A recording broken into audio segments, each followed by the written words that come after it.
Time we'd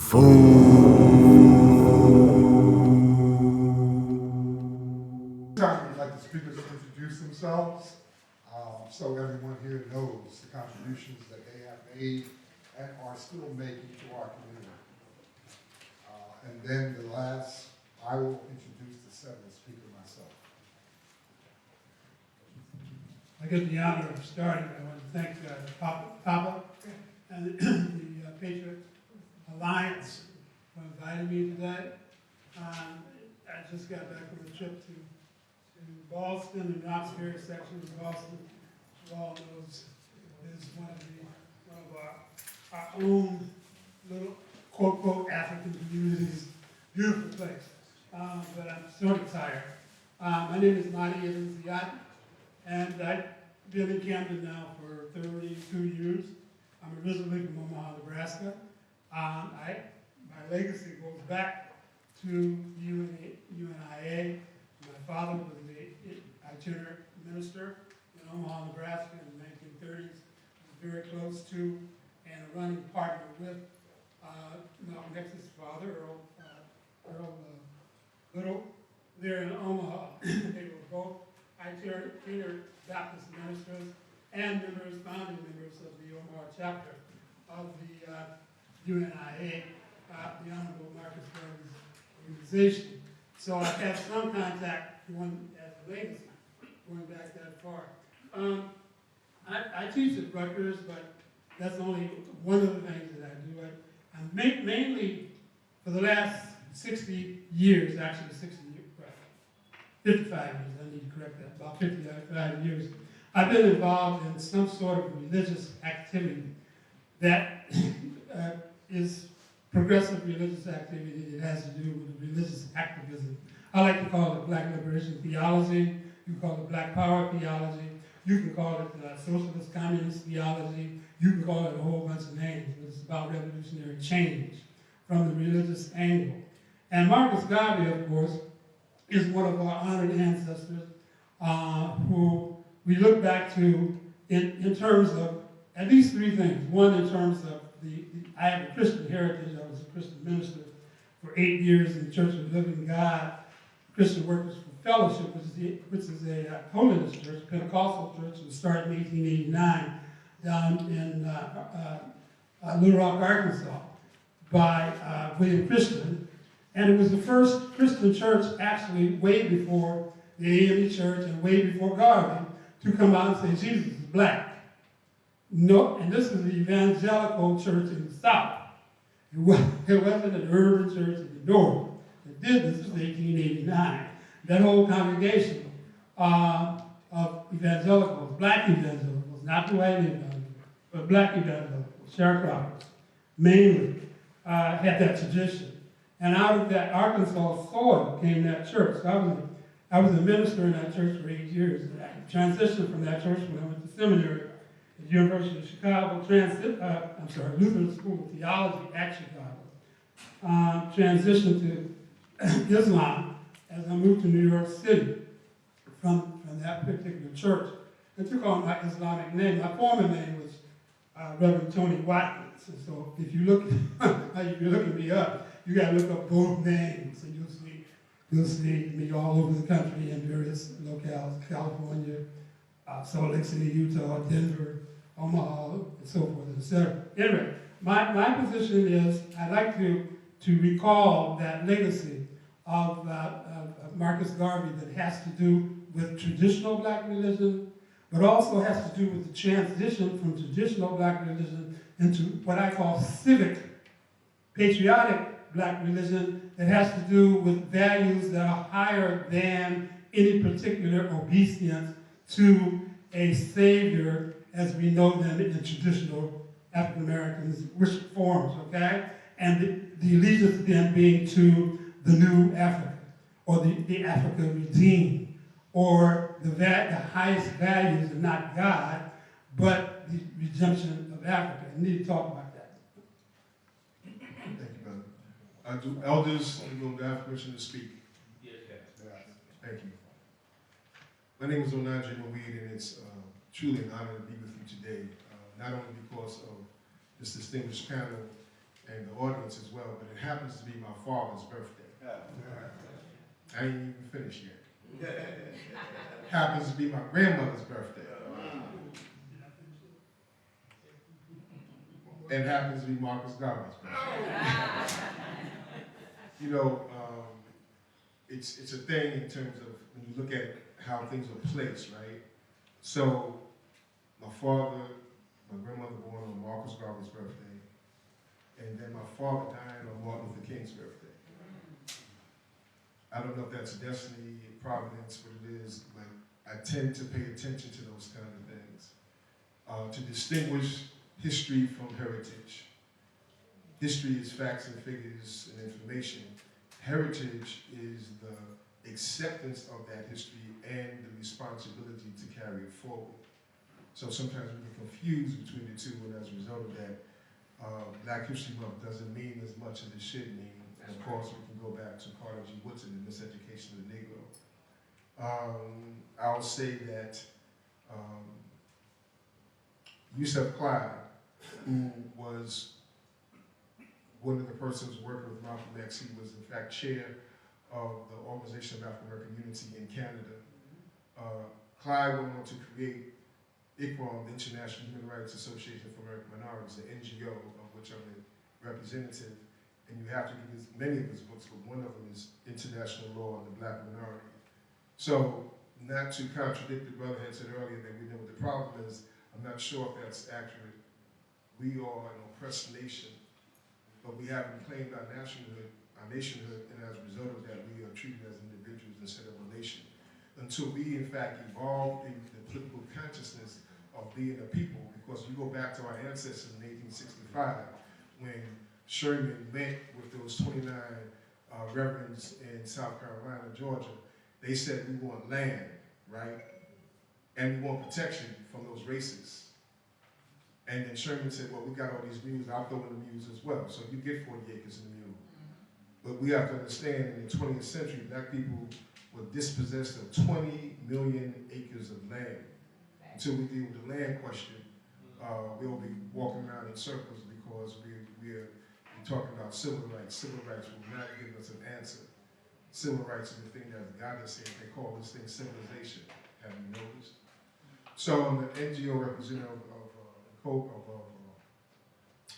ICRAM, also the former co-chair of INCOBRA's International Commission, and currently the chair of the co-chair of INCOBRA's the National Coalition of Blacks for Reparations in America, in case you might not know. And I'm chair of the convener of the Health Commission. I'm in good company all across the whole audience, but particularly to my left and to my right, because I'm studying for my doctorate at the University of Southern California on the question of reparations. In international law, reparations has 4 aspects: compensation, restitution, rehabilitation, and also monitoring. I'm looking at the system dealing with rehabilitation. And I'm calling it homeopathic reparations because it has to start from the inside and work its way out. What else might you know? Okay, the sashes. I worked for Phase Piggyback in Harlem, New York from 1986 to 2000. Conscious Black Man, Abu Karim Shabazz. Also the facilitator of Abyssinian Baptist Church, Righteous Pastors Program, particularly on the question of community consciousness. That's this sash. And the other one is from the National Association of Black Social Workers, a graduate of the African Senate Academy. These are just some of them in terms of I come to you with this history and my dedication to you, and I'm honored and humbled to be here. Thank you very much. Hotep. My name is Molefi Asante, and I just want to first of all thank P.A.P.A. and certainly Brother Garvey for even inviting me here. Brother Garvey and I go back about 30 years or more when we were trying to change the school district and the curriculum of Camden. So I'm just really delighted to see that we're both still on the battlefield. I'm really delighted to also be on the panel with these outstanding activists and scholars and thinkers. I mean, they represent actually some of the great history and heritage of our people. The next time we will certainly have some sisters up here too. but we're delighted that as we have sisters. In fact, one sister has just become Nana, and I'm just so happy that you are here with us. One of the great titles in Ghana, and she is really at the top of the society, and so we give you honor, Nana. And to all the Nana who are before us and who come before us, I just want to say a couple of things. When I saw 3 minutes, I said, oh my goodness, how can I get all this in 3 minutes? But I think we're going to have a couple of minutes afterwards to say something.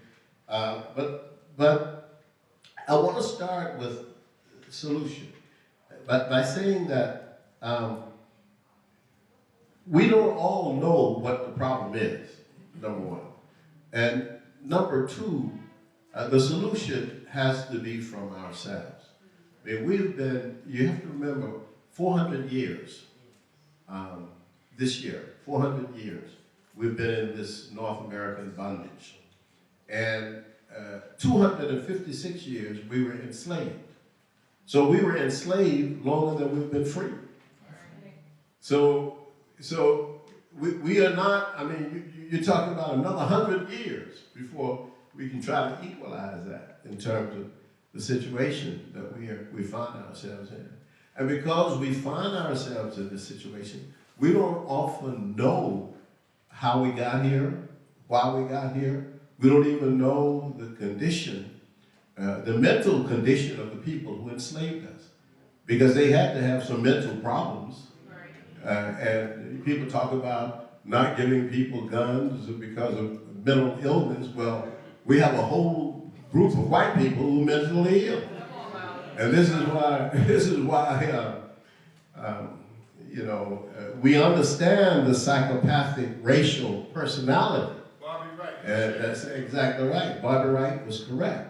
Because if you don't understand menticide, you have no understanding of how we deal with this issue, right?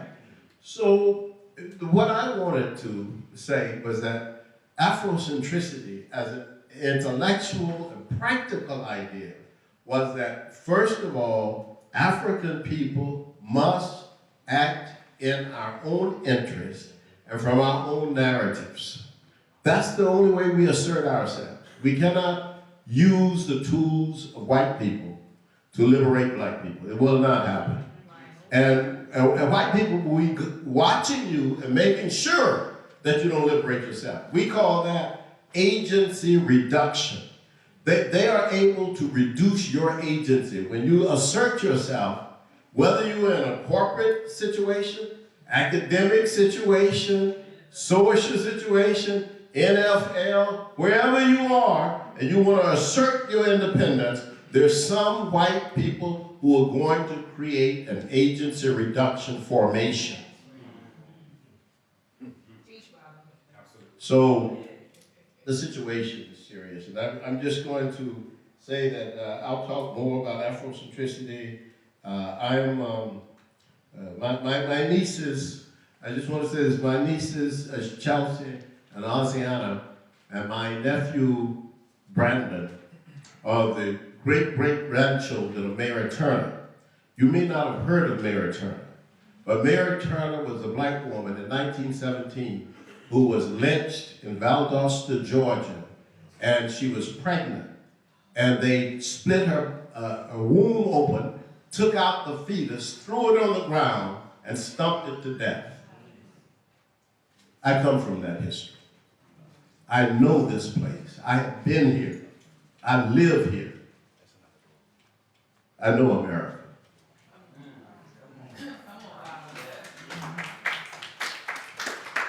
How y'all doing?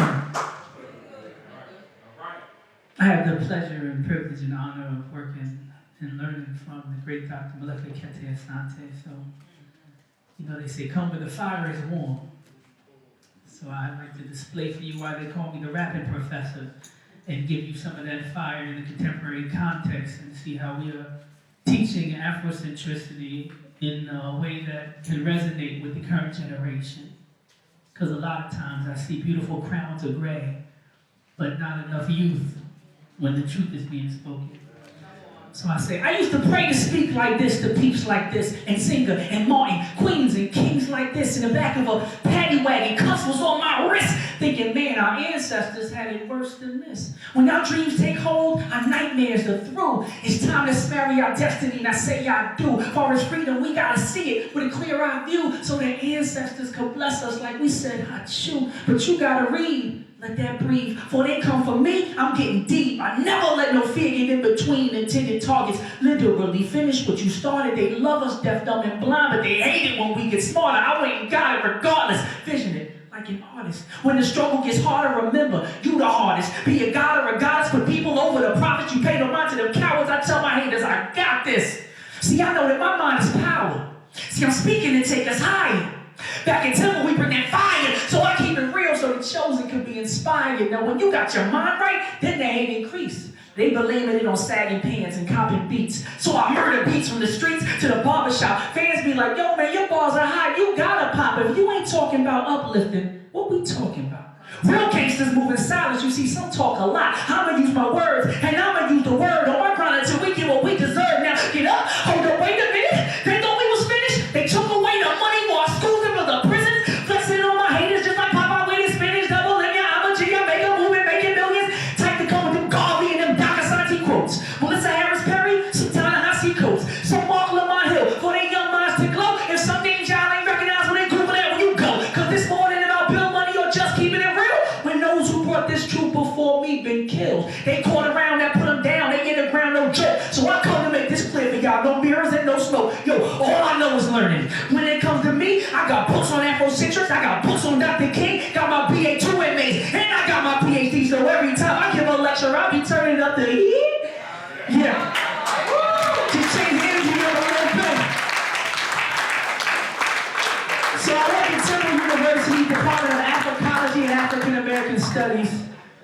One of the things I want to talk to you about a little bit later is just various solutions that can resonate with the youth. And I'm going to give some analogies to make it plain, as Malcolm and others would say. But I just really want to encourage people, you know, to not hate the medium. That's right. Because we've been, you know, desensitized to a degree that some of us hate hip-hop. And I say it's not the hip-hop, it's the fact that the consciousness has been commodified to such an extent that you think you despise what you're seeing when you're really despising what's been done to it. Hello, somebody that can make that connection. You think that you despise what you see, but you're actually despising what has been done to it. And I'm here to help to clear that up today.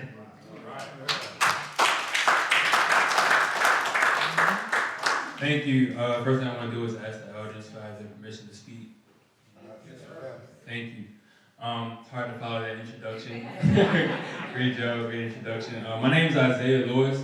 I am a co-founder and vice president of EdAnime Productions. It's a company you see on my shirt. We're an educational production company started in Baltimore, Maryland. We began in 2014. I was actually 14 years old when we first started the company. Me, my mother, my brother, we all came together and started producing films because we saw a lack of education and a lack of quality content in the media that our children are watching. You know, they watch Disney Channel, they watch Cartoon Network, they watch they intake a lot of media that doesn't really benefit them and doesn't really teach them a lot that can help them grow as Black people in America. So that's why we came up with Meltek. Meltek is our first project. It's actually a program now. It's our first film, Meltek Episode 1 Exploring Ancient Africa. It's an animated film about 5 kids who go back in time to ancient Africa and learn about African history through hip-hop music. So we have 3 hip-hop songs in the film that we use as a tool to teach children that our history didn't begin with slavery, to teach about all the great accomplishments of African people on the continent that they don't learn about in the school system today. To an African person, Copernicus shouldn't hold much weight. Because as an as an African, you know that your ancestors knew that the world was round thousands of years before he even was born. You know, to an African person, Pythagoras shouldn't be a big name because the Egyptian, the people of Kemet used the Pythagorean, what we call the Pythagorean theorem, to build the Great Pyramids. You see what I'm saying? So that's why Meltek is a very important project as far as restructuring how we teach our children about different concepts. Not even in this, we talked about history. We talked about different kings, queens, achievements in different African nations like Kemet, all the Nile Valley civilizations, West Africa, Ghana, Mali, Songhai, the Zulu Nation, the Congo Kingdom. We teach about all those different places, that their actual history. We teach from an African perspective. It's very important that we use African scholars like John Henry Clark, M.S.W, and other people who did the research and did it from an African perspective, told the truth from their research. So we also have a storybook that goes along with the film. I authored the storybook in 2017. This is actually my first book. I'm looking to publish my second book by the end of this year. In this book, it goes deep into the information in the film, and it also expands on the information in the film. So in the book, we go deeper about Dept, we go deeper about the kings and queens of West Africa, and teach a lot of really good information that's important to the identity of African people, because our identity has been stripped from us, and it's been colluded with all these, with whiteness and with American history and culture. So this is just a way for us to reclaim our history. And this is a good starting point for structuring an African curriculum and structuring an African curriculum and an African community that's going to have African values and African principles. We also have a coloring book. In the coloring book, we have different activities, coloring, and like drawing activities in here too. So it's, like I said, it's now a program. We also have unit plans. We work with different school systems. We travel to different school systems across the nation, and now we've actually gone to Ghana to teach about this important information, and to, like I said before, make this a curriculum, make this something that every African child learns in their school system coming up, not something that we had to reteach ourselves. A lot of Africans, a lot of us in the conscious community, I was blessed with having a mother who taught me all these principles and taught me about Garvey, taught me about Malcolm X, taught me my history from a young age. So I had that other education outside of the school system. But for many of us, it's a second education that we had to undergo after graduating high school, after making a lot of mistakes because we don't know who we are. So this is a way for us to combat that, to create African people who have African minds from a young age, not somebody who has to read up and restudy and unlearn a whole bunch of things that they learned in the school system because they want to connect with their heritage and their history and their people. So, and along with that, we also have a second episode, Meltek episode 2, exploring the pre-Columbian Americas. In that episode, we talk about the indigenous civilizations of the Americas, and we also talk about the African presence in America before Columbus. Some information that a lot of parents don't even know about today. So we're teaching that to children. So that's where it's at right now. Like I said before, we go to different schools and we do presentations. We do presentations. We vendor events like this. And in all of our travels, I see the impact that these products have on parents. Just the hope that it gives them in the youth, and just seeing that young people like myself are doing this and doing things that are meant to help our people. So I'm gonna wrap it up with that. And I was going kind of a tangent, but thank you.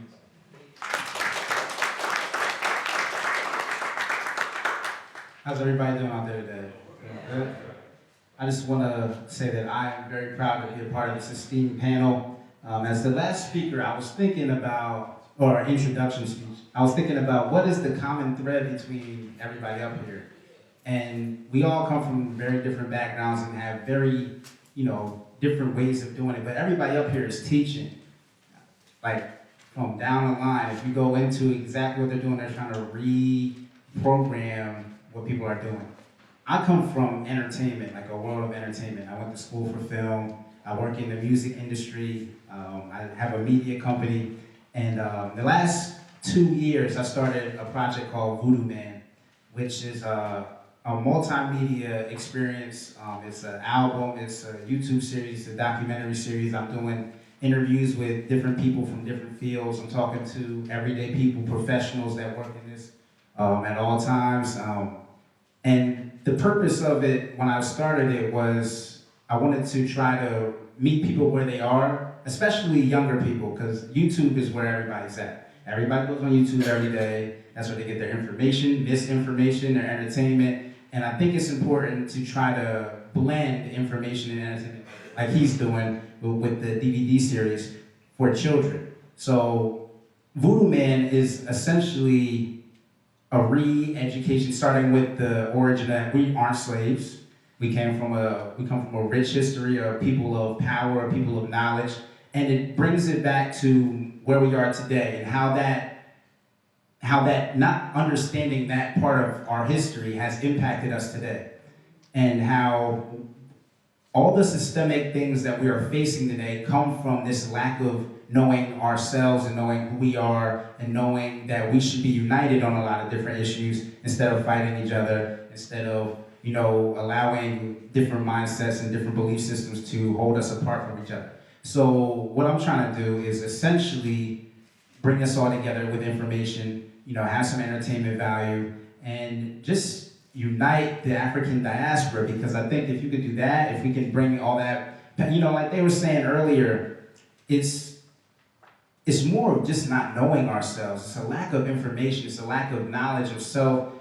It has to come from within. Nobody's going to come save us. Nobody's going to come help us. It's not going to come from America. Like, how would our oppressors help us? It has to start with us. And in order for us to do that, we have to unite and bring our resources together. One of the key things I talk about all the time is ownership. Whether, I know somebody mentioned land, financial power, bringing together all our resources, all the things we do. I think, that's really what it's all about. So if you want to check out the Voodoo Man series, it's on YouTube. We're on episode 3 right now. Episode 4 is coming out. I have a whole bunch of interviews with people. Voodoo Man. So I don't know where Brother Gary's at. There he is. He comes.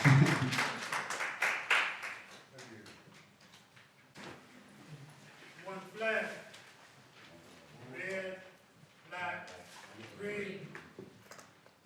The duty is to the nation. The duty is not to the various ideologies that we come forward with. It is not to the separate religious denominations that we bring forward. It is not to the separate understandings of different gods that we have. The duty is to the nation. The duty is to create a civil religion that binds us together in one loyalty. So when we say one God, we're talking about one loyalty, one aim, one loyalty. That's the key to nationhood, the profound key that many in our organizations, even black organizations, we fail to understand. It is that flag that was created after the idea of black is beautiful. You have something here in this flag that is your own. It should not be desecrated or looked down upon. It should always be held high in all of our meetings, wherever we go, in any organization that we're part of. Thank you.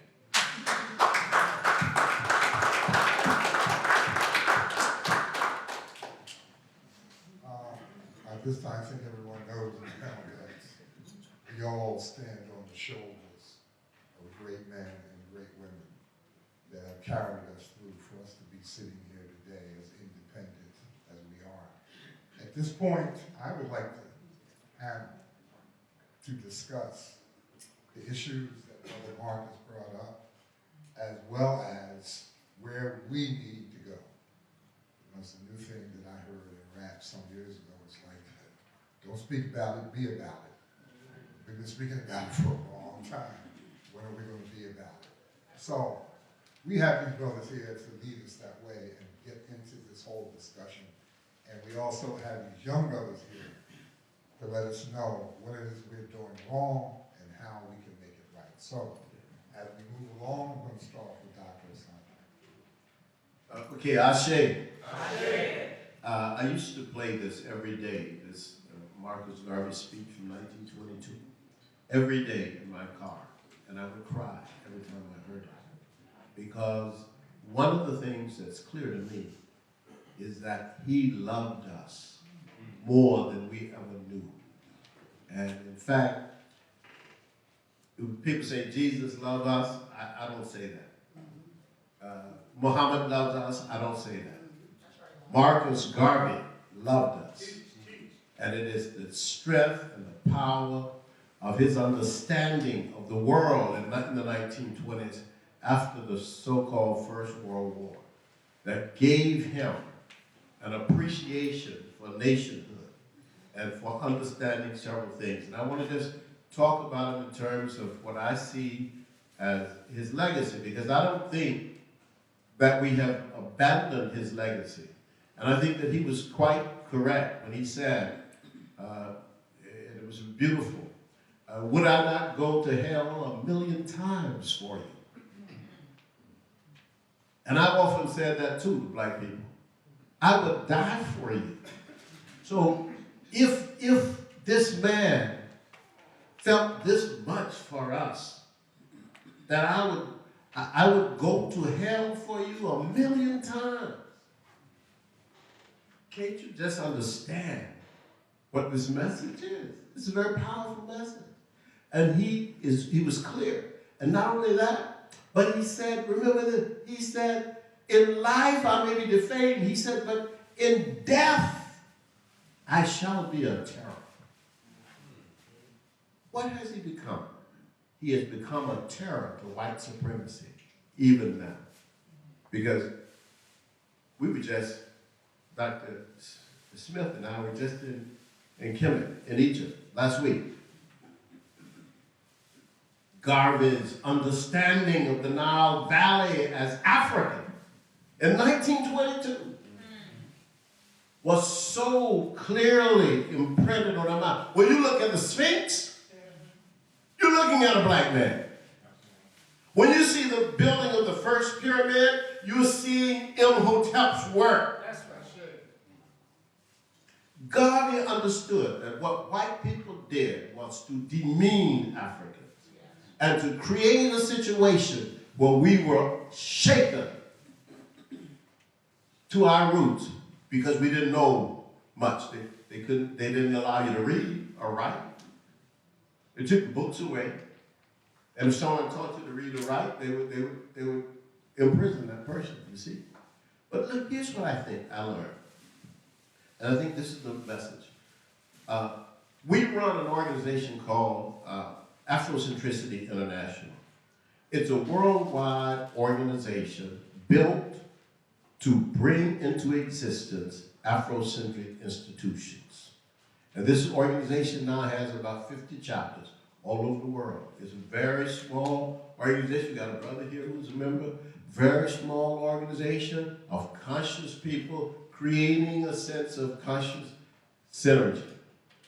It's international, based on Marcus Garvey's idea that black people who live in Australia, black people who live in Brazil, black people who live in Ghana, black people who live in England and France and the United States and Canada and Colombia, all these black people speaking all these different European languages can form an organization and can create a synergy that will be long-lasting. So I think that's a legacy of Marcus Garvey. I think it's like the UNIA still alive. It's still working out its way for the modern world. But I think that at the same time, institution building, independent institution building is essential.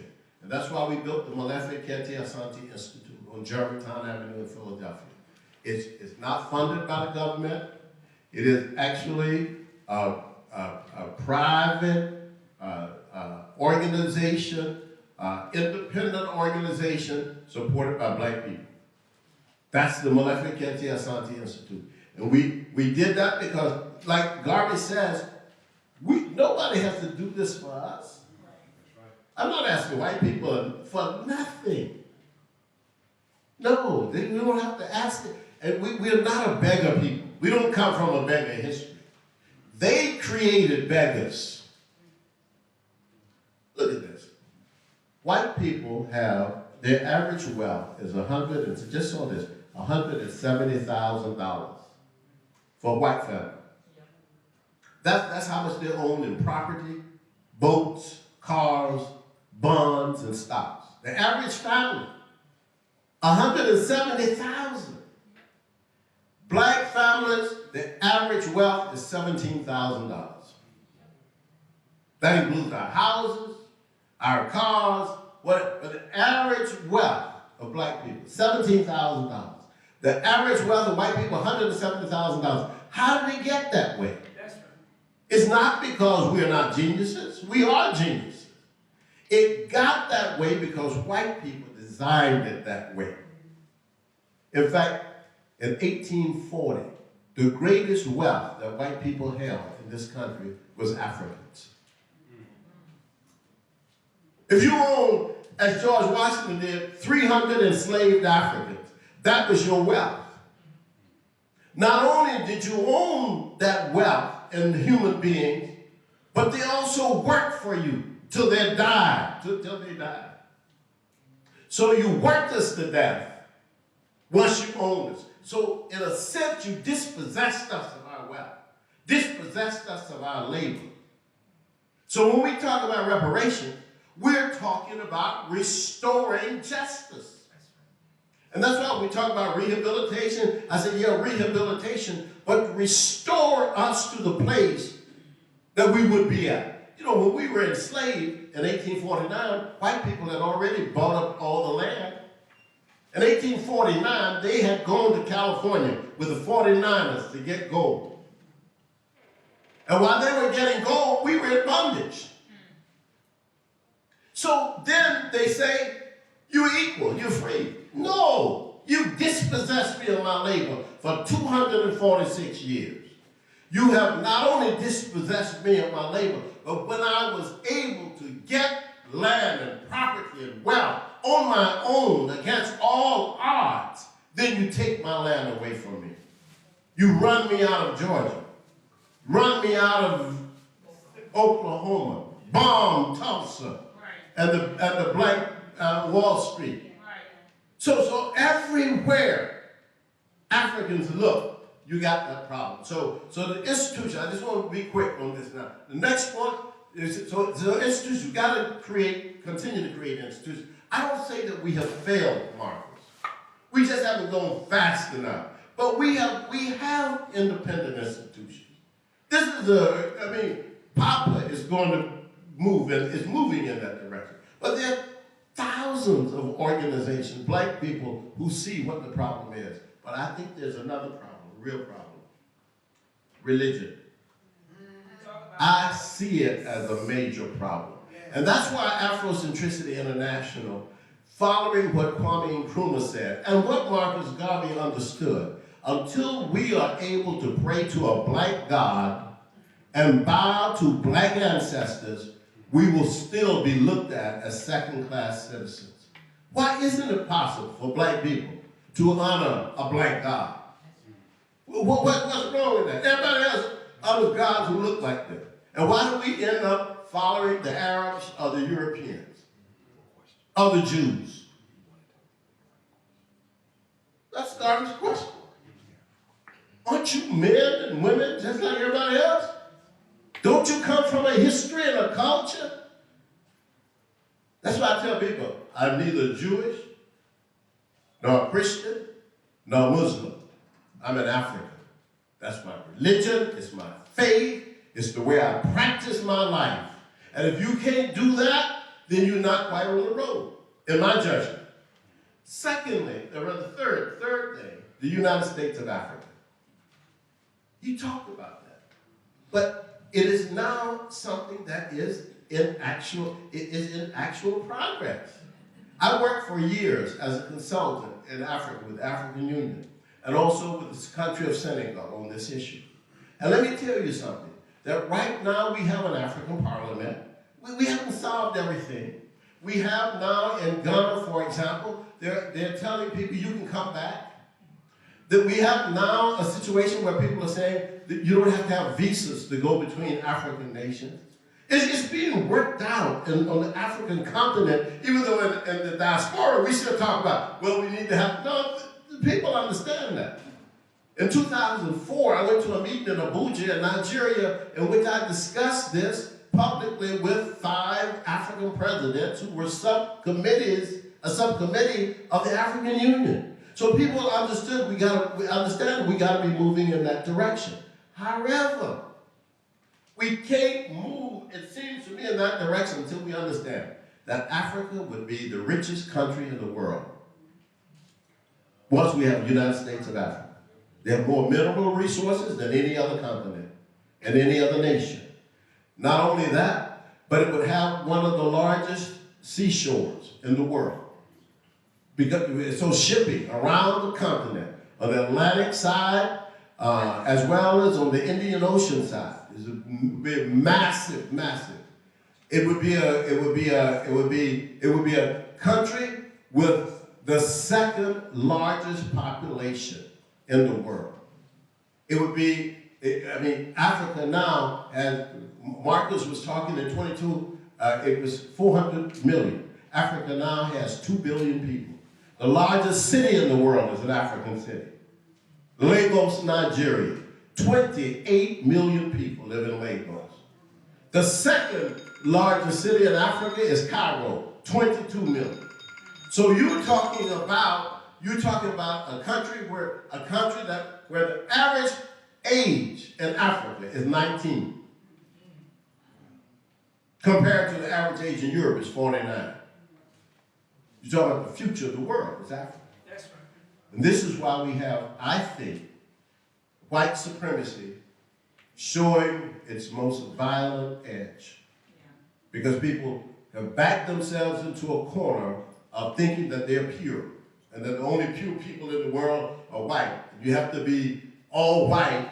If you got an 1/8 black, then you're black. So they've given everything up, and now they see that they're decreasing in population. There are countries in Europe where the declining populations are so scary that people want to pay women to have children. And in Africa, the population is booming. So there are many, many issues, but Garvey's legacy is so powerful to me, and every time I hear his speech, it brings tears to my eyes, because I know that he loved us more than anybody that I can think of. And that's why we model Afrocentricity International on his work and on his life. And he has made of many of us children of Marcus. Thank you.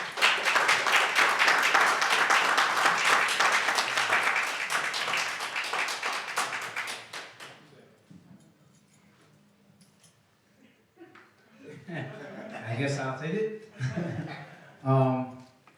One of the things I was thinking about when I hear Marcus Garvey speak is, why don't more people from my generation know about Marcus Garvey?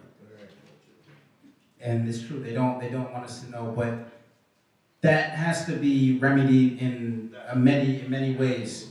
And one of the conversations I frequently have is, how can we remedy that, and why, we know why they don't teach about Marcus Garvey, because he is a terror. But what is it about his message that is so terrifying, and how can we get this message out? And I think that one of the things that I want to do is try to meet people where they are. I think the internet is a tool that can connect the diaspora in ways that Marcus Garvey couldn't even imagine. I think that we have to utilize the modern day tools of, Instagram, Twitter, all this social media can unite people from oceans away of a like mind. Because we don't need, I always think that we don't need everybody to understand what we're doing. We need like minds in key places with key positions that are willing to do the work that will lead the way. And I think that is something that we have to really start cultivating pathways on the social media highways and social media networks to create these kind of discussions and have these kind of forums be shown to my generation, his generation, because we're going to be the ones that have to really do this work. One of the other things I often think about is in terms of why people don't know Marcus Garvey, right? My generation was brought up like, we're taught in school, slavery was a real long time ago, civil rights movement fixed it, and everything's good now. That's what we were taught in school. And a lot of my generation, over the past few years, you can't ignore what's going on. And it was a shock to a lot of our systems. We're like, hey, what's this about? I know at the other end of the table, you guys came up through that. Like, you were trying to build a revolutionary black education program 30 years ago. I was just being born. So I understand that your perspective on that is a lot different than mine because you guys knew that it wasn't that long ago. You came up in that struggle. But I don't think that you guys know that we were taught like it was a long time ago. Like, we were taught like it's in history books in black and white pictures. Everything we see on TV is in color. We're like, oh, this is old. So when we have to understand that time crunch is it's a lot closer. Like, we had, my dad, he's here. He was the first one in school that was segregated. It's not that long ago. And I don't think my generation knows that. So I think that's a key message that we have to get out there as well. But I really think that the ideas of Marcus Garvey are actually starting to come together even within my generation, even when they don't know about it, because it's a universal truth. And I think that it's really interesting to hear that in 1922 he's giving speeches that resonate like that we're talking about now. And in a weird way, it's like, dang, he's been trying to do this forever.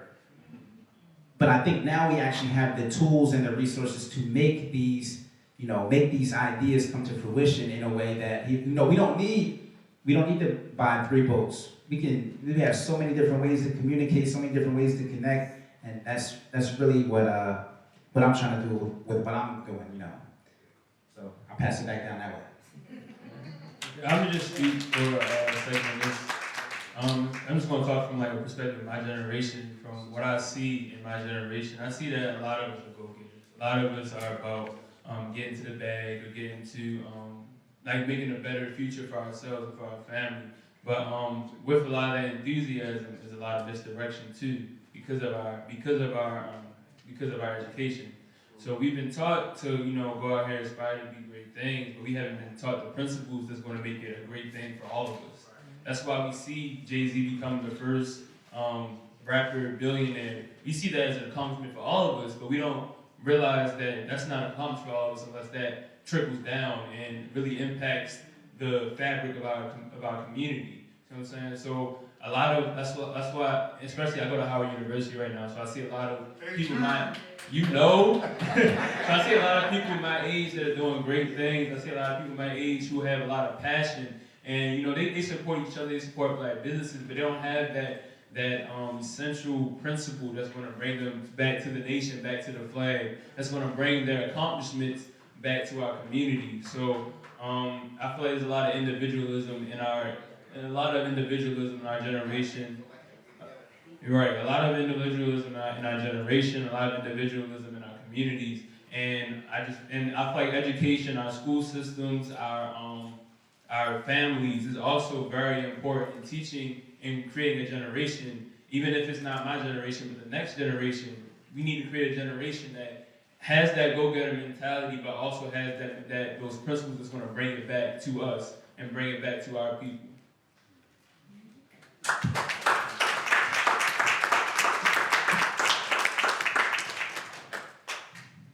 Thank you so much for all of that. A few things we might want to pay attention to.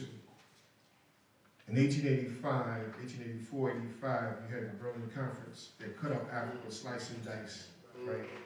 But let's remember, it was in 1878, the Tilton Hayes Compromise here, right? So you're talking about Africa being cut up over there, and you're talking about that which was considered black progress in the 1800s being stopped, right? Black Reconstruction. Let's go back. We have to go back to 1865. It was in 1865, January the 12th at 8 p.m. that General Sherman, Tecumseh Sherman, met with about 20 brothers and sisters, brothers in, there was ministers. But one person I'm going to, the person I'm going to bring to your attention is Brother Garrison Frazier, age 67 years, born in Granville County, North Carolina, slave until 8 years ago. Now check this out. When he brought himself and his wife, he brought himself and his wife out of slavery, paying $1,000 in gold and silver, 1865. So the whole idea that we don't know how to manage money is, I'm gonna start cursing. We have to recognize who we are and who we've been and where we have to go. So Garrison Frazier was in fact a spokesperson, and he was asked a question. You can say one of them. Second, state what you understand about slavery and freedom that was given by the President's proclamation. Well, that's bullshit. Listen, 38 of our people died in the Civil War. 38,000 people about that. We made our own freedom. They're telling us nobody freed us. 38,000. What he said was this: slavery is receiving by irresistible power the work of another man, and not by his consent. Imario Badeli asked us the question, when did we consent? We never did. The freedom, as I understand it, promised by the proclamation is taking us from under the yoke of bondage and placing us where we could reap the fruit of our own labor and take care of ourselves and assist the government in maintaining our freedom. This was 1865. We were clear that we needed land and we needed freedom. In fact, we were called freed men. That's right. So until we understand that 1865, what should have happened was a plebiscite. That's right. We should have voted, what do we want our relationship to be to this country and to man our reparations. Until we are clear, until we take our minds back to 1865 at 8 p.m. in the evening, we'll never be free because they were very clear. So Maury Evans teaches us that when you make a people mystified, you make a people dependent, subordinate, and powerless, you have colonized them. We are colonized people because those conditions still exist. So therefore, what is liberation? Liberation is reversing those conditions, moving from mystification to education, from dependency to self-reliance, from subordination to self-affirmation, and from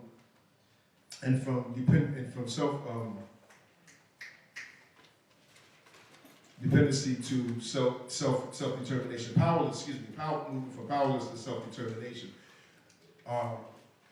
Elder Leonard Jeffrey says that we have to use a systems approach. So we say 4 on this side, 4 on that side. So the 8th question is, what is the liberation struggle? The liberation struggle is freeing our minds, freeing our resources.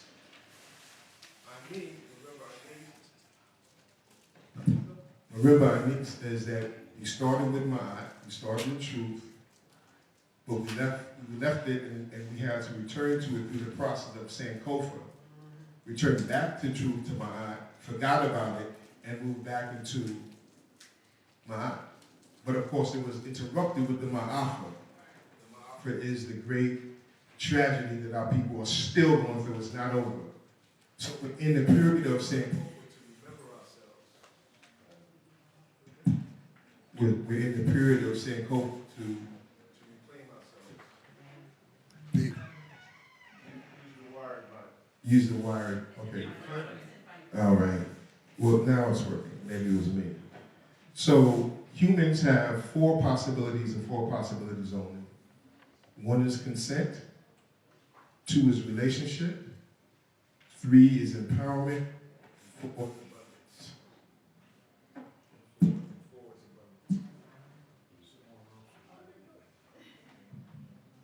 four is abundance. So we have to look at what have we given consent to. That's our power. We've never consented to this situation, which means it's an international question. It's not a civil rights question. And we have to look at our relationships with each other and see how we can start to mend those relationships, right? How many people know about Juneteenth? Raise your hand.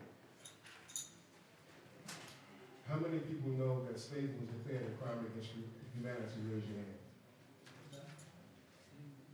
During South Africa, 2001, slavery was declared a crime against humanity. I was there as a delegate. So, Juneteenth was what? 2.5 years, right, after when we found about it in Galveston, Texas? But so many of our people don't even know that slavery was declared a crime against humanity in terms of international law, genocide, crimes against humanity, war crimes, right? It's the top of crimes that can be committed. That was committed against us. So our children, when we talk about slavery, don't have to go under the table like I did, or maybe the way that you did, because they say, no, you are. So when there's a crime, that means there's a criminal. If there's a criminal, there was a harm. If there's a harm, there must be a remedy. That remedy is reparations. That's right. Yeah. Reparations. I sat at the feet of Queen Mother Moore. Sat at the feet of Dorothy Lewis. And as a result of that, my life and my work is dedicated to you. So know that from Durban, South Africa, we have now what's called the Decade. How many people know about the Decade for People of African Descent? Raise your hand. Okay, this is an educated group right here, right?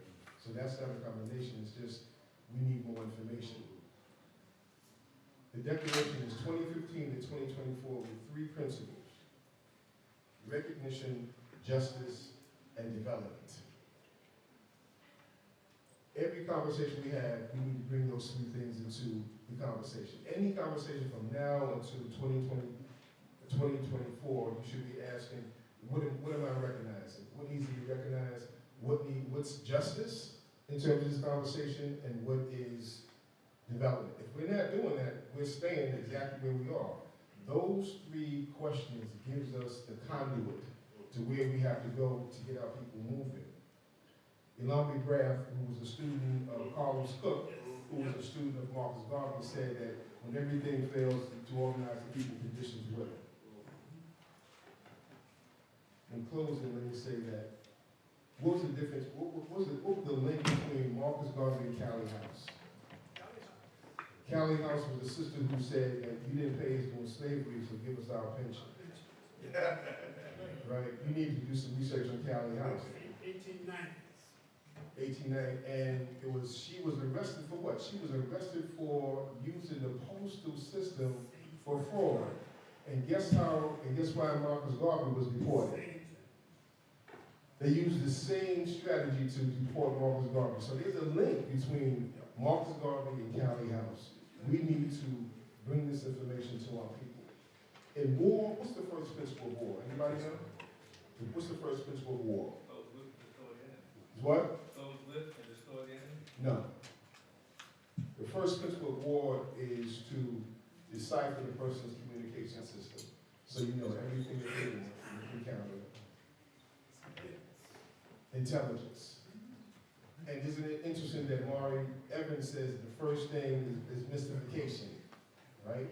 So we have to create our own system, our own education systems. My wife, Dr. Molefi, is the chairperson of the Meltek, a charter school in Philadelphia. Carji Woodson said it. You will be in the back of the bus. You will be in the back because your own inferior mentality will demand it. That's right. We have to educate our own people. If we think we can send our children to the enemy school and be liberated, we are deceiving ourselves. Marcus Garvey said, one God, one aim, one destiny. So the destiny is understanding that we're in the decade. The destiny is understanding that in September, we will see the birth of the permanent form of people of African descent at the United Nations. When Malcolm said that could be a bloody revolution, what he was saying, if you look at it, in the 60s, in the liberation struggles in Africa, what was their goal? Their goal was to get to the United Nations so they can proclaim what their nationhood, so they can be about their development. We are about to see that. We are experiencing a bloodless revolution because we are seeing a parallel process where now we'll be at the United Nations, not as a guest knocking at the door, but as a permanent fixture. Major, major development. We're about to be on. It means us, we have to educate ourselves, and we have to organize ourselves. At the East, we should say educate, organize, and agitate. So, I know other people have other things to say. We're going to be in conversation, but I want to thank you so much. Thank you.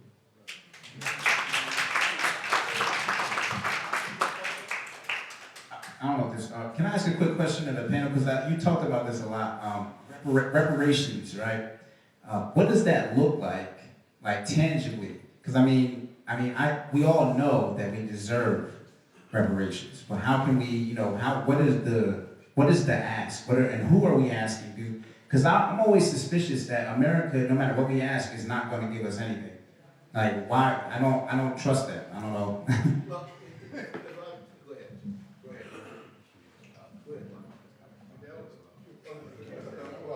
Well, the thing is that there are many proposals, but the fundamental thing that has been asked since John Conyers brought this up in the U.S.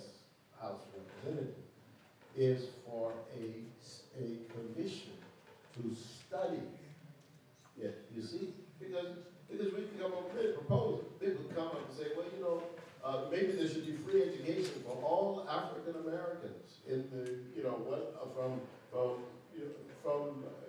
throughout college. If you want to get a PhD, all free, everything free. Other people have said, no, I don't think that will work. I think you should give everybody, $10 million a family. Other people say, no, I don't think that'll work. So the proposal right now is to study it, because we all got, I got something. I just want my money. I don't want but I think that what we need to do is to study it. That's the best answer. Don't let people trap you into saying what it is in terms of because we don't know yet. We have to study the extent of the problem. And that is, really essential, I think. But brother, yeah. There's one critical component that's outside this conversation. When you look at the numbers that they're calculating now, I know you've seen some of the leading proponents of reparations talk about hours worked. Have you all seen that when they estimate the trillions of dollars?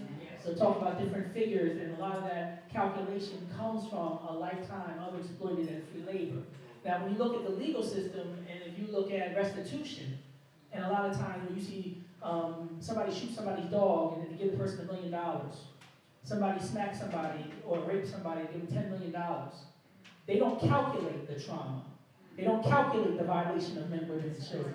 They don't calculate, the psychological and social effects. So when you say, oh, you owe them 17 or 80 trillion dollars based on just the hours worked, if you talk about every beating, every rape, every time you can simple or assault somebody just from using certain language, right?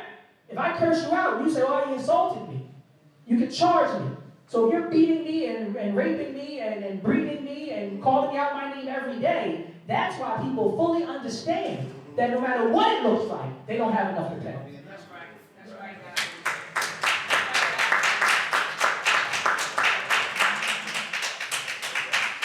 So we have to be clear on the concept the legal concept called unjust enrichment. We're not talking about white privilege. See, we have this language, this little pity-patty language that doesn't really get to the heart of the matter. We're talking about unjust enrichment. You cannot take something from someone and claim it as yours and then not have any legal consequences. We talk about unjust enrichment. That's at the heart of it, but it's not just a question of money. It's about how do we become restored as a people, our restitution. We are a nation of people. This is what we have to claim. Here's Brother Madhi. thank the panel before Brother Brown does. I want to thank the panel for enlightening us as to what's really going on. It's not unjust investment, it's grand theft. It's body theft in the first instance, kidnapping of our people. It's grand theft, and I ain't gonna say auto, but grand theft of our people. And we still stolen folk. We stolen people, and we owe great amount. The calculations range from a conservative figure, mathematicians and economists going back 40 years. We've done the calculations from $3 trillion to $22 trillion. The $22 trillion represents the same amount of money that in 2008 that was squandered by our chief financial organizations of this country. $22 trillion lost in a matter of a year. We're talking about $22 trillion for 365 years or more. Slavery plus Jim Crow segregation that ended in 1865 or in 1965, supposedly. But de facto segregation is right now happening right now. So it's not over. It's not over. That's an ongoing fact. Reparations then is the redemption. Let's get back to Garvey just for a minute. We talk about redemption. And of course, Garvey, again, coming out of a religious point of view, he understood that the main institution in our community has been independent for quite a while. Whether you like it or not, relative independence has been church or mosque or temple or whatever you want to in the religious sense. That's where our people gather. Now, a elitist version of reparations talk about heads up in the leadership. We need to talk about the grassroots. That's Malcolm talks about the grassroots. We need to get the people involved. Where they at? Where the people at? The people are assembled. Where at? In their main institutions. So what are the main institutions? Start with the church. Right. The main institutions. You got to educate. You got to organize. You got to agitate within the churches. You got to use the Panther model that we use. Right? I go back in the day when we organized in the church and we are scared of that. What is the problem with going into the churches and the mosques and dealing with that? What is the problem of understanding that, again, when we look at Marcus Garvey, we're looking at a legacy that he learned from Glyden, he learned from Henry McNeil Turner, Bishop Turner of the Anglican Church, he learned from Deuce Muhammad Ali, and others. He also learned from socialists, like Hubert Harrison, who was a Jamaican, who taught Garvey his lessons in Harlem. Let Garvey speak for the first time. But of course, Garvey split from the socialists. I'm a socialist. In fact, I'm a member of the Communist Party. I come at it, Pan-Africanism, from a whole different perspective. But I keep in mind this idea of unity and nationhood. That's always been the back of my mind. Like Domingo, who, you see that Negro World newspaper that you were talking about? He was the first editor of the Negro World newspaper. Garvey fired him in 1921 before he gave that speech.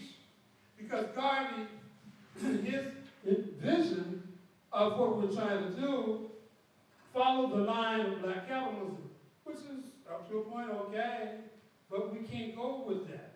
We need to have an understanding of reparations, if we get reparations, that's got to deal with capitalism. If we don't, we lost. Because we go back into this whole drama of materialism, individualism. That's what capitalism is based on. It was capitalism that enslaved us and keeps us enslaved. When are we going to deal with that? When are we going to come to the understanding that that's one of the main problems? If we're going to deal with reparations, you got to deal with capitalism at the same time. In other words, you're going to have to deal with revolution. And if you deal with revolution, you're going to have to, what is the point of revolution if you ain't got no strategy in mind, an end goal in mind? What is the end goal? Well, Africa is Africa, and that's cool. And like Dr. Asante was saying, you got the Organizational African Union, what is it called now? African Union, which replaced the Organizational African Unity, which Malcolm X talked about, that is trying to do some things. But what about African Americans? We got 50 million. What about Brazil? They got, what, 120 million black folks? What about the people? We ain't transporting nobody across no seas back to Africa. Where's the Black Star Line? We ain't got no Black Star Line. Ain't nobody transporting nobody. What about us right here? How are we going to organize as a nation within a nation? You got to keep that in mind. So we've got to deal with not only the institutional building, we've got to look at it from the point of view of politics first. Because if you get your politics right, everything follows. Politics, education follows. Education, I was a teacher from, like Nana over here, Nana knows, Title 18? Title 18 rules. And who makes Title 18? Not you. Not you. You talk about curriculum and all of that. Title 18 is a state thing. It runs, the education comes under the state. Criminal justice under the state. So you need to talk about state power. How do we orchestrate some amount of state power? If we really have reparations, we're going to fight for H.R. 40. I want you guys to take this down.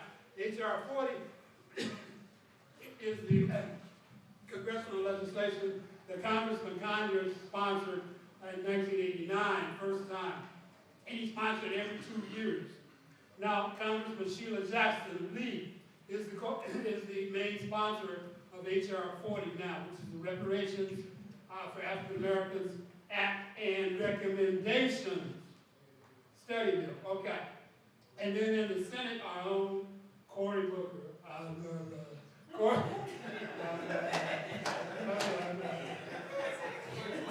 Don't laugh. We need everybody. See, this is all around people. I don't like to leave out nobody. We're talking, as socialists, we're talking about, we work with everybody. You know, I can't, I'm a nationalist, I'm a socialist, I'm this, that. I don't care. I am looking at trying to get the, I don't want the legislation to get done.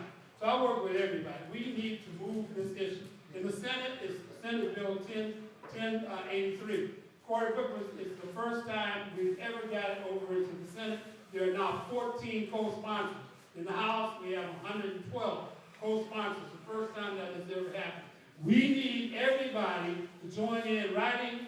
You need resolutions at your city council level. You need your state legislators to come up with state resolutions.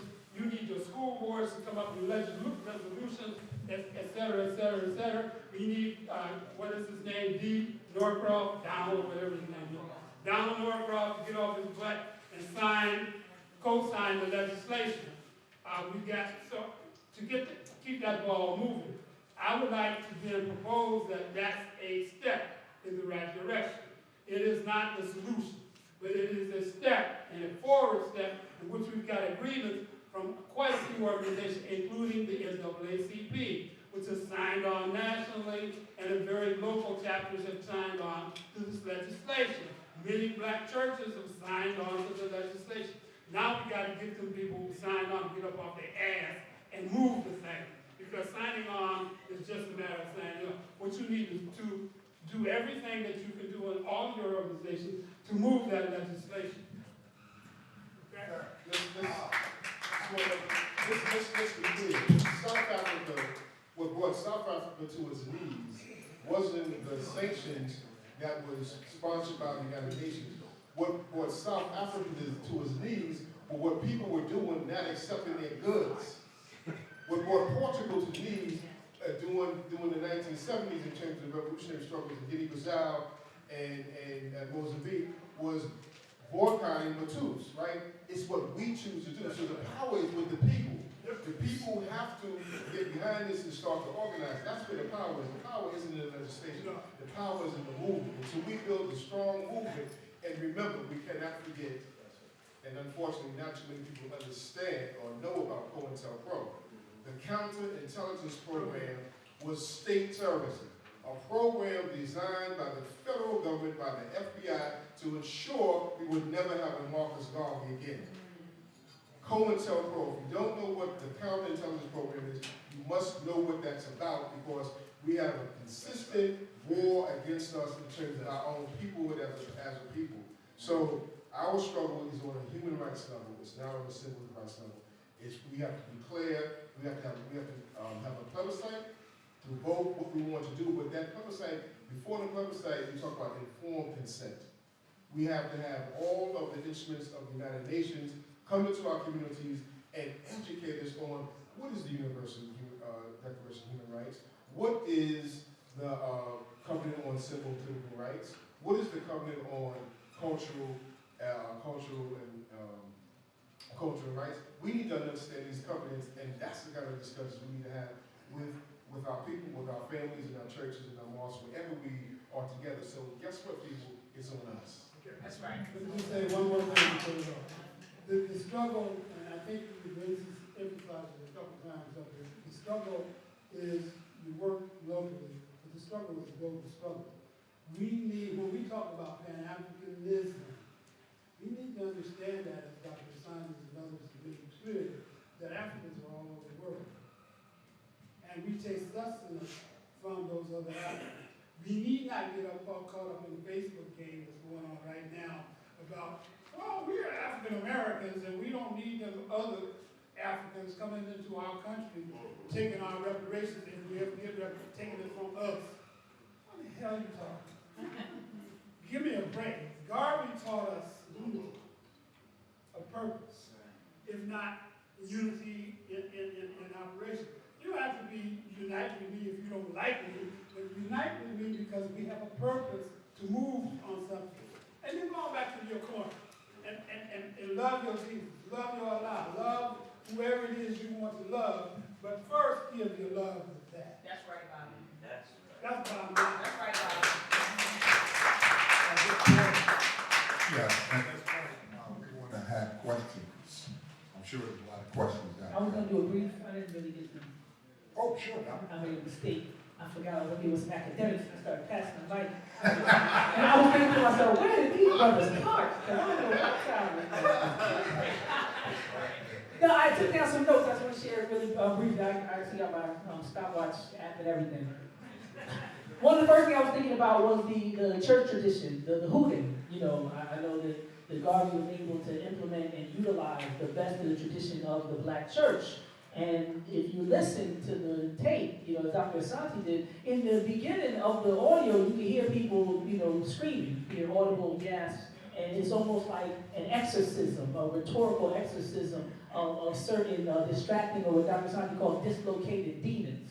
You know, people hear something that just resonates with their spirit, you know, in a way where the truth is just like knocking out the brains of falsehood that the Honorable Elijah Muhammad would teach in the Nation of Islam. And you hear the sister just like, you know, screaming. And I just thought that was interesting that in parallel, and I noticed when he said, let no one inculcate you with false doctrines to suit their own convenience.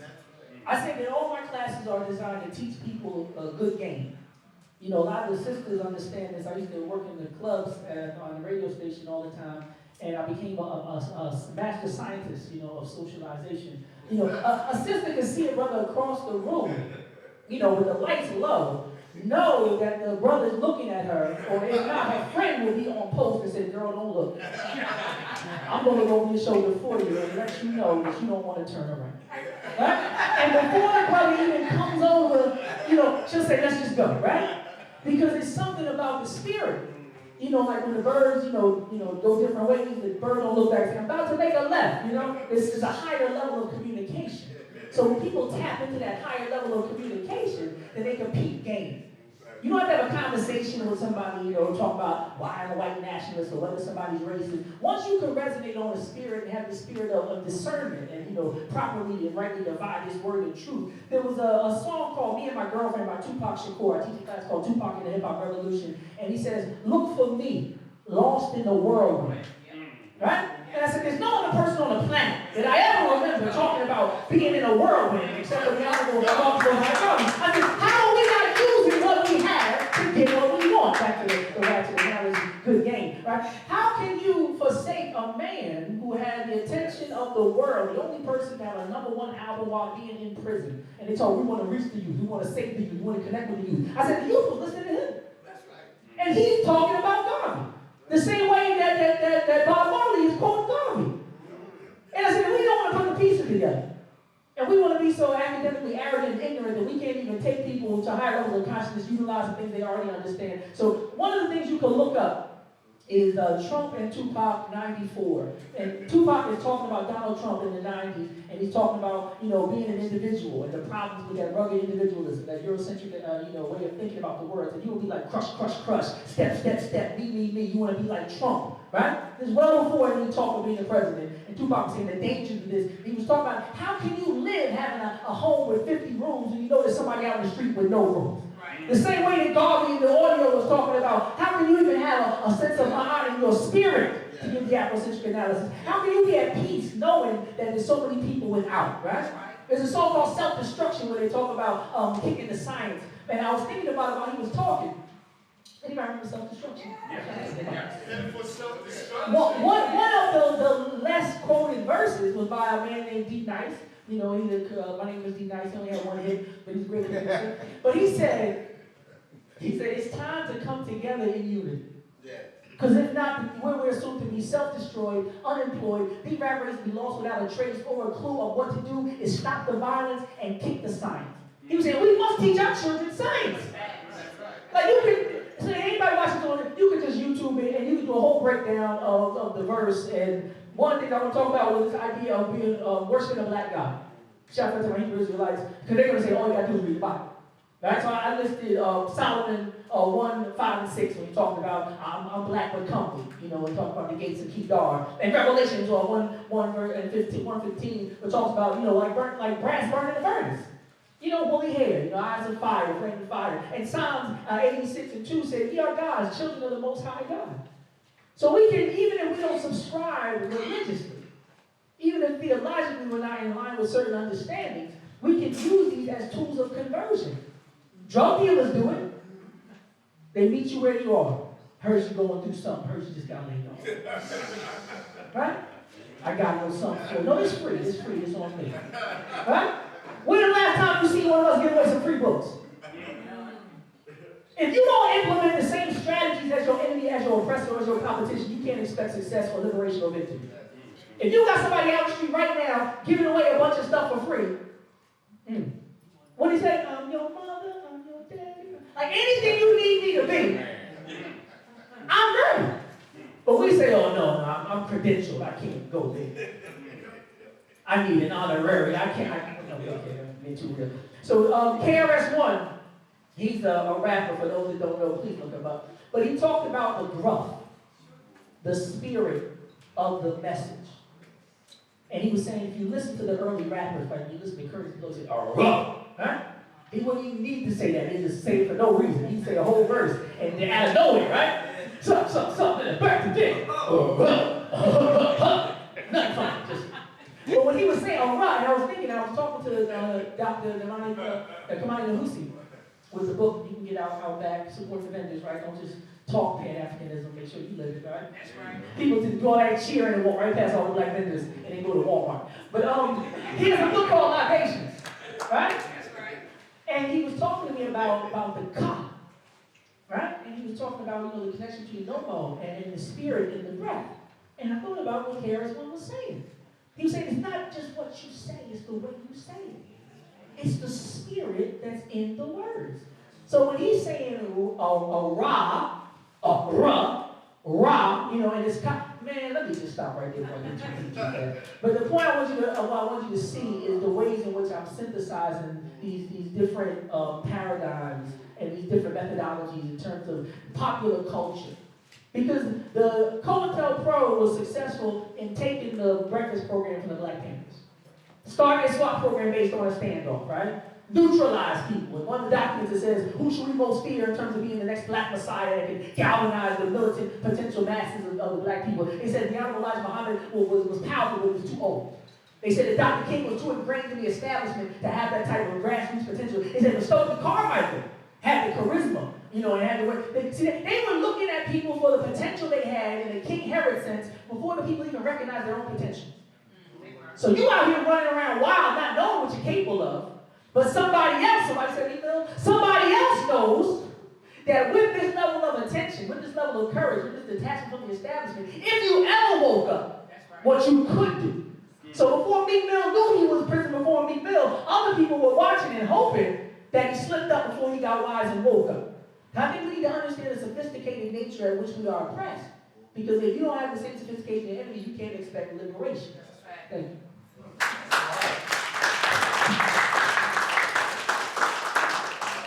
We are about to close, but before we do that, we definitely want to make sure that everybody takes advantage of the vendors outside. There's the information that's out there is tremendous for young people. There's a vendor out there who has tapes of all the speeches of Kwame Ture, Malcolm X, all these things that are available to us, but you can't get it in their stores. But you can get it outside. So before we let our speakers go, we want questions. I know you have questions. Yes. Okay, just to speak to your question that you asked about reparations, on June the 19th, in the House Judiciary Committee, Ta-Nehisi Coates, Danny Glover, and Julian Maldo, spoke before the House to offer HR 40. So if you go to democracynow.org and pull up June the 19th, you'll see Ta-Nehisi, you'll see Danny Glover, and a few days later you see Julian Maldo, speaking exactly about the commission, which was the HR 40 to bring it out so they can study, the whole question of reparations. But that speaks to your point, what is happening right now, all of the subsidiaries, but that will get to you, that will offer you a lot of information with what's going on right now, what happened a month, 2 months ago. Yeah, exactly. Appreciate that. All right. That's great. She had her hand up before me. No, okay. First, let me thank the panel. A lot of information we've heard, we're going to forget. We see everyone here today. So my question is, what's next steps? Where do we go from here? What is the practical application of what we heard? Because once we go out that door, we have a captive audience now. Yeah. Let's apply what we've heard today. How are we going to move this forward? Especially when we're talking about our youth. We have the young people here, so what's next? Let me start that off. First of all, the reason that everyone is here is because we have initiated the program. This is our introduction to the community. We have been meeting for almost 3 years, Pan-African Patriots Alliance. Our job is we are starting an institution and a weekend school of African history and African psychosocial development of young black men. So we eagerly want you to let the community know that we will be having classes every Saturday or every other Saturday for young black men. Men only. We can teach men. I've done a hell of a job with my daughter, but I think my wife had more to do with raising men. But yes, I raised a hell of a son. So I can teach the men. And if there's some ladies who wish to come in with us and do the same thing with young girls, we call it an alliance because that's what we need, an alliance. So every organization that's out there that wants to get involved with us, we're open to get involved. So that is the next step. There are other steps. I'm sure all these brothers here know different organizations that are all over the place doing our little things and we don't know about. But yes, that hopefully that answers part of your Females part in here. Yes, absolutely. I would also encourage us to create what I call social health circles. We've been forced into a diet that is killing us. That's right. Heart disease, kidney failure, diabetes. We have to create social health circles where we can come together and say, like, I got this addiction with this sugar, right? I got this addiction, with this or that and the other, and say, how can I cure that? What work can we get from each other? What assistance can we get from each other? My work for my doctorate is on the question of reparations, particularly looking at rehabilitation. And I'm looking at it from the point of view of what I call homeopathic reparations. Homeopathic is a concept that says that inside the body we have something that can heal itself. We have to find out what that is.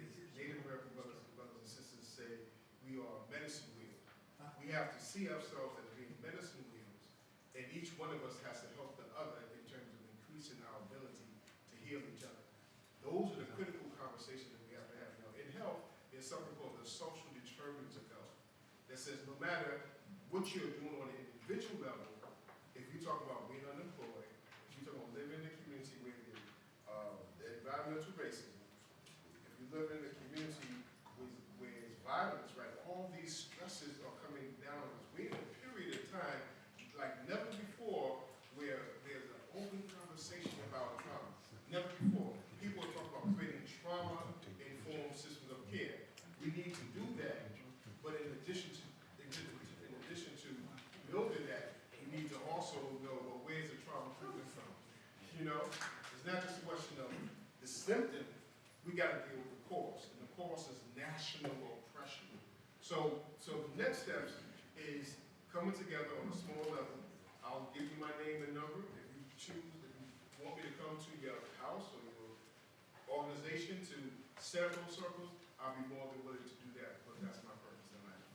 Thank you. I just wanted to add, the Molefi Asante Institute has almost every week on Sunday at 4 o'clock, we have information about the African world, African American, African diaspora, Caribbean, and tomorrow at 4 o'clock at 5535 Germantown Avenue in Philadelphia.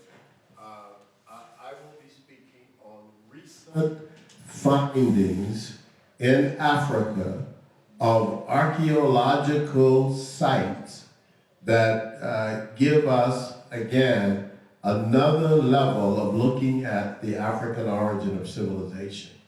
They've just discovered over 100,000 megaliths in Southern Africa that represent the very beginning of technological developments in the world. So it will be, the website is themkaainstitute.com.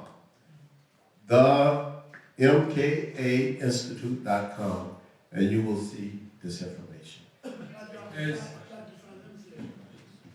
Any questions? Brother Brown. We want to make sure we get it right. Okay. I have a question and a statement. First of all, I'd like to ask, who in here, or how many of you here recognize the flag under Martha Garvey? How many of you in here recognize the flag under Martha Garvey's flag? Very few. And we do not know what that flag is. Now, before I go any further, I'll say this. Regarding Dr. Asante's statement in his speech regarding the youth and education and institutions. First of all, let me introduce myself. My name is Larry Miles. I live here in Camden. I have one and only one of its kind in South Jersey and Pennsylvania, Philadelphia as well, an African American bookstore and culture center. We have met. Yes, we have. And Doctor mentioned the fact, as all the program is starting off with youth, having the youth here to help to tell us what we need to do to better our conditions. Well, 4 years ago, I reached out, started the program in this city, at my center, to educate our youth on African American history. And with a young man who was doing the program, he was the instructor, qualified. We started back from the Ice Age and brought it up through, including North America and slavery. That program, the only cost it was, because I'm an independent operator, was for a book. You had every tool that you needed, you had the instructor, and the modern technology to project, to give you the information. We tried for 4 years to get this program going, We didn't sacrifice our time, and without the help of the scholars, the elder scholars in this city, it was just he and I. And the young man is here that did the program. It died. It died because of lack of interest in public, that including the youth and the elders. We started out with a program, it was really interesting, because we had the attendance, and we had people there who was willing to listen and study. We even had people who came back and took the course over again. We only did one night a week for 10 weeks. That was our semester, 10 weeks. But today, With all respect, Bob, if you have a question, I have to make sure everybody has a question before they get. I'm sorry. The question, what was your question, Black? no, not a question. I said I have a question. I asked a question, and I said I have a statement. Okay. But we're running out of time, we're gonna be out of here. Okay, I want to get out of here too, because it's 4:30. But the point of it, I wanted that because it was brought up in your program. And I think it needed to be heard, that someone is trying to do something, but we're not getting the cooperation that we need from the community, as well as the youth accepting it. Let me just say one thing. If I have a PhD in anything, it's an attempt to organize black folks. That I've been doing since '73, we're Kwame Ture. That is the hardest job in the world, which means that we all have to do it. We all have to get people involved, organized. Things like this have to go on a regular basis, keep interest. We have to start institutions where there's constant activity going on. We cannot stop, start. So it's a constant struggle. That I even end all my letters by saying, forward the struggle. Of course, it's a struggle. And that's who we are. We are a struggling people, historians. Any other questions? Yes, Bob, I wanted to ask the panel, because we're talking about educating our children, right? So obviously, we're educating our children, we're using some sort of curriculum. What does an African-centered curriculum look like? I mean, I've read Nation Building by Kwame Akoto, and then he laid out a beautiful curriculum for African children. But what does a curriculum look like that would properly educate the African child or prepare the child for the 21st century? So can someone, like each of you, kind of describe what that curriculum would look like? Maybe each of them could say one thing. Someone? Well, you can say, I'll go real quick. For me, I think one of the important things is to keep the history accurate. I don't think we can start and everything is Western based. I think we have to start with it coming from an African base, like understand the history of the world, and us seeing ourselves in history, not just the American era, but heroes throughout history, our intellectual giants, talking about Timbuktu, where all the Western philosophers also studied. I think that would be integral, and I also think that we have to have a key emphasis on any educational program for building up our children to work in the future. So that means jobs in technology, coding, looking at STEAM programs, and I say STEAM because you have to include the arts, because there's going to be a lot of artistic jobs in the future. So that's what that would look like to me. Definitely a good place to start. I'm going to go back to Meltek. I wanted to answer her question earlier, when she asked what was a good place to start.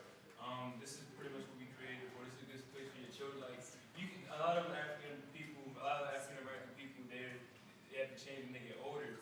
Like I said before, this is a way that your child can start on this path at a young age, get them on the path of black nationalism, get them on the path of being educated about who they are and being prideful in their blackness. And Meltek started as one film. We had one film out for 2 years, and then we went on, and now we're making it into a curriculum. So it doesn't have to. You don't have to have it all figured out at the beginning. We had one film.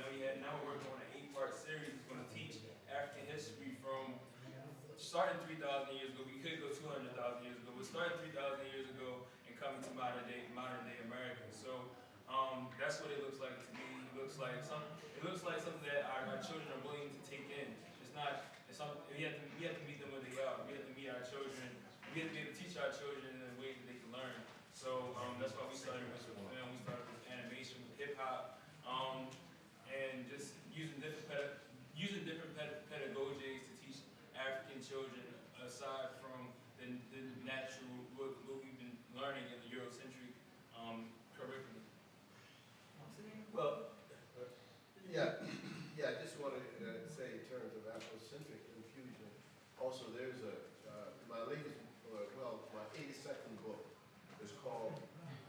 revolutionary pedagogy. Yes, You have it? I have. All right, wonderful. Very few people have it yet. But it is an attempt to actually assert where we need to go in revolutionary pedagogy. Because the problem we have is that we always fall back on Eurocentric pedagogy. And the idea here is that this is an Afrocentric idea. And the Afrocentric idea is that if you are studying anything and you've got African American experiences involved, it should always be the African American or African person as an agent, as a subject in the narrative rather than as somebody on the margins. Let me give you an example. If you're talking about the constitutional meeting down in Philadelphia at Independence Hall, you need to ask the question, what were the black people saying? You don't have to concentrate simply on what the so-called founding fathers said. You can probably have some person who's cooking saying, there's old Jefferson in there, and he's nothing but a rapist of a 14-year-old girl. Right. You know what I'm saying? You have to interrogate from the African point of view. You can't just teach from the Eurocentric point of view. You won't get the truth. Right. If you look at anything in America, from Lewis and Clark going to the West, the subject becomes Lewis and Clark, but how did they make it to the West without York? There was a black man who killed a bear, who spoke to the Native Americans in their language that helped them to get there, but he's never seen. You see? So how do you know? How do you do that? So you investigate that by reading what the white people say. You read what Lewis said.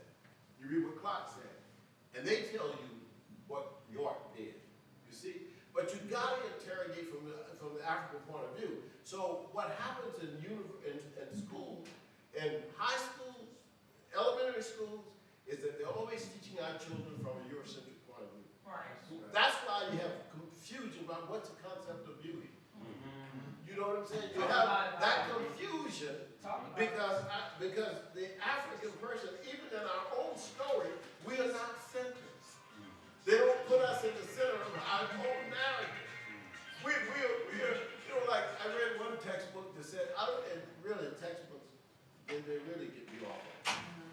That in the 1840s, the slave owners had big problems because so many Africans were running away. And I said, how can somebody write this? The people who had the big problem were white people. These people, they don't have a problem.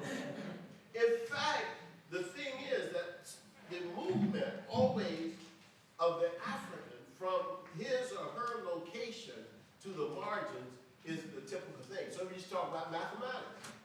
You start about mathematics and you don't start in ancient Egypt? Come on, Bible. Yeah, how can that be? That's right. How can you not start with the people who created geometry? Right. And who created algebra and all of this? I mean, you know, how can you do that? And yet they do that all the time in school. All the time. So we cannot accept that everything has to be looked at from the standpoint of the African person as being an agent in history. We are not simply spectators to Europe. And so if you don't do that, you're not teaching an Afrocentric way. You've got to ask that question.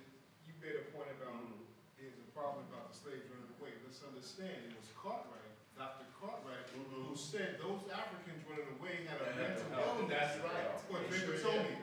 Yeah, that's Everything that they've done it in such a way that how are they resisting our oppression, right? Any resistance that we gave was labeled as a pathology. That's right. That's right. So now we have been pathologized Yes. rather than looking at it from the point of view how we've been victimized. Absolutely. So I would say we have to get in touch with Council of Independent Black Institutions. That's called CB. CB is the oldest organization that's created African-centered pedagogy in this era, right?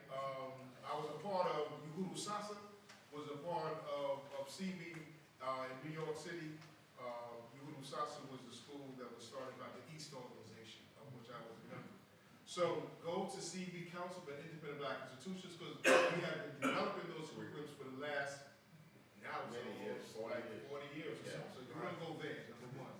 Number two, you also want to go with Baba, Wasika, right? He has a homeschooling from, I think, from first grade all the way up to high school, where you can use an African-centered curriculum to homeschool your child. You don't have to do the work. I mean, continue to study, but know that there are people who've been looking at these problems for many, many years. Now it's the question of bringing us all together in terms of all the knowledge that we have been researching.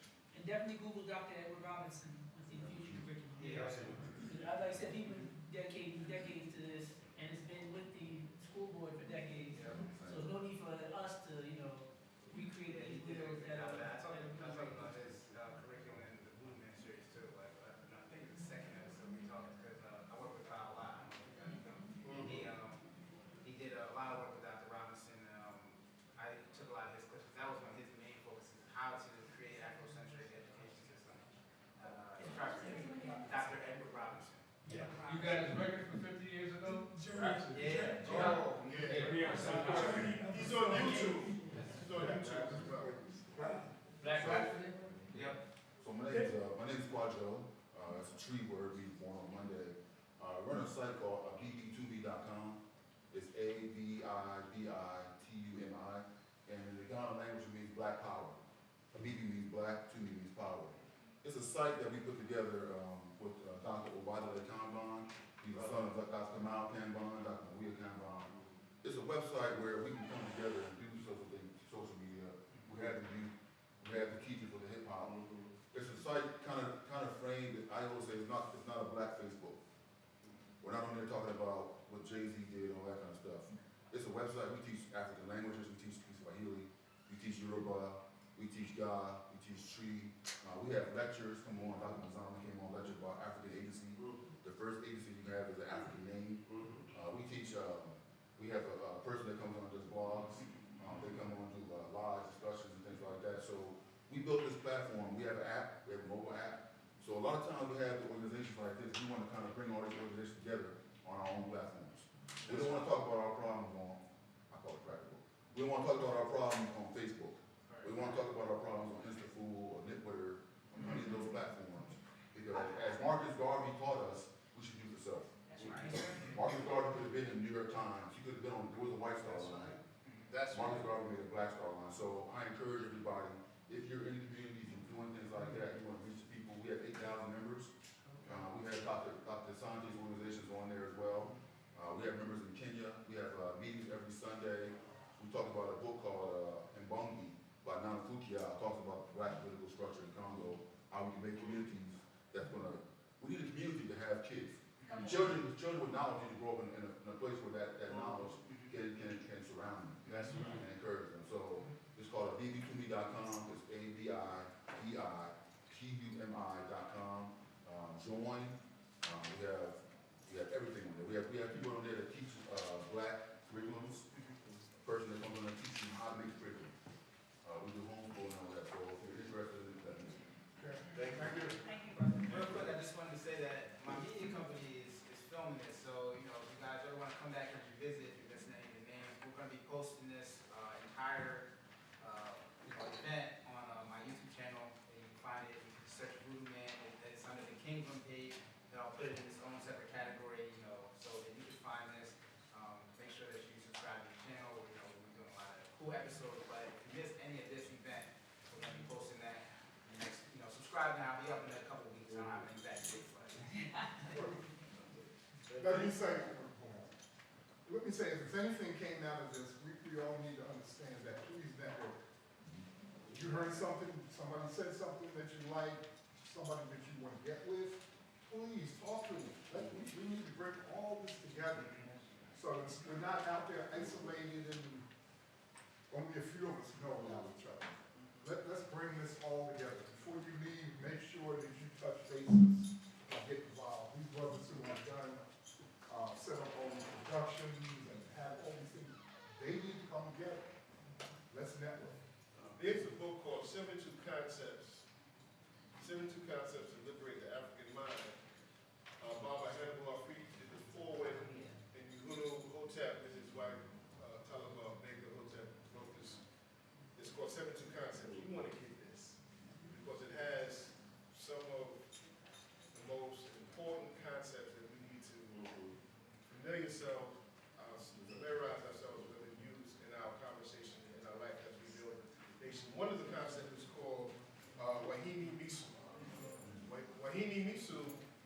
Kemet word that talks about the National Recovery Program. That's what we're in now. We're in Sankofa, but we also are building the Wahini Misu, a national recovery program where we have to come together like this on a regular basis. Asara Set also has curriculum in terms of studying African history, in terms of how we can reintroduce ourselves to the concept that we created on the planet. Okay, thank everyone.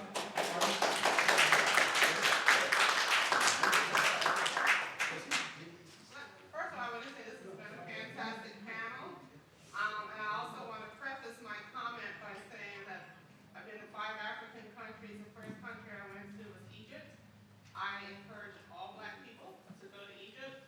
I was there for a month. You literally walk around in amazement, absolute amazement. And if you have any doubt about who you are or your roots or where you come from, Egypt will confirm that for you. And the most welcoming people I've met in all the countries I've been in Africa were the Nubian people. That's right. Hey, sister, Nubian sister.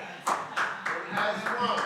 Well, let me say that I think when we talk about engaging our young people here in this country, yes, our African history is very important, but I think that we miss the mark. We don't capture them because we don't emphasize enough our ancestry here.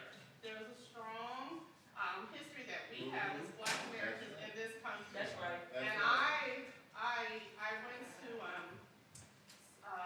Charleston, and I was walking in the market downtown, where they'll tell you that slaves were not sold, but of course they were. So I was talking to a white woman at work, and she was so happy she had gone to Israel, and she walked in the footsteps of Jesus. And I said, I understand. I felt that when I walked in the footsteps of the slaves in Charleston.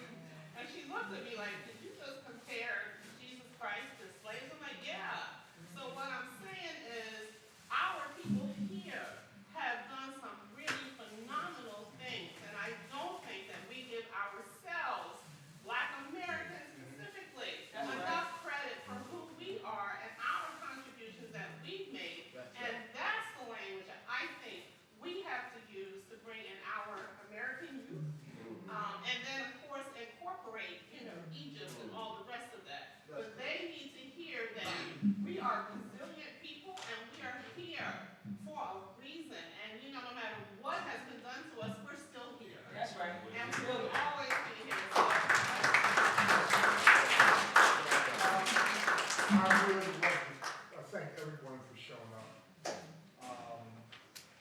On the chair, we had pamphlets so you can get in touch with us and work with us. You may not want to be out front, but be clear. For every vanguard, there's a rear guard. There is no vanguard without a rear guard. Folks who support you and take care of you, that silent partner. So we have an alliance that we're trying to start. So please join us so we can start to touch the lives of these young people. Second of all, and most of all, I thank the panel so much.